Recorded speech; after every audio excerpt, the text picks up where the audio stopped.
Dimanche 23 février 2025, l'ex-femme de Joël Le Squarnec, Marie-France, a évoqué dans l'émission 7 à 8 la raison pour laquelle elle lui rendait toujours visite. Lundi 24 février, le procès de cet ancien médecin débutera.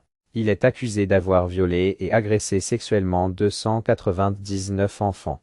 Lundi 24 février 2025, le procès visant à juger Joël Le Squarnec pour 300 viols et agressions sexuelles débutera au palais de justice de Vannes, en Bretagne.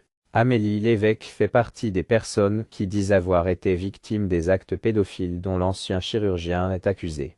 L'âge moyen des 299 personnes, qui se sont constituées partie civile, au moment des faits est de 11 ans.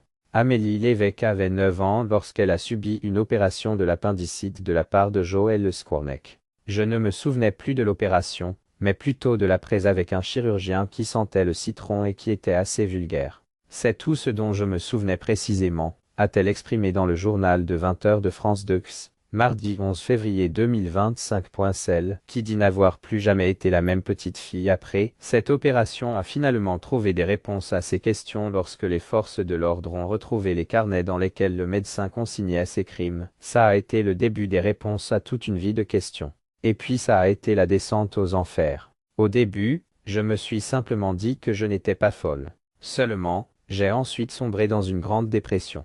Je n'arrivais plus à me lever. J'étais bien qu'avec mes parents, mais c'était très compliqué à vivre pour ma famille puisque j'avais quand même des enfants et un mari. Ex-femme de Joël Le Squarnec, il veut répondre de ses actes. Dimanche 23 février 2025, Marie-France, l'ex-épouse du mis en examen, s'est confiée aux journalistes de l'émission 7 à 8. Si elle n'a pas souhaité être filmée, elle a accepté d'en dire plus sur la vie qu'il mène en prison et les visites qu'elle continue d'effectuer. Je m'occupe de lui parce qu'il n'a personne d'autre, a-t-elle confié. Elle a évoqué l'état d'esprit dans lequel Joël Le Squarnec se trouve alors qu'il est en détention provisoire. Ce n'est plus le même que lors du premier procès. Il veut répondre de ses actes. Il est très suivi et a envie de se soigner.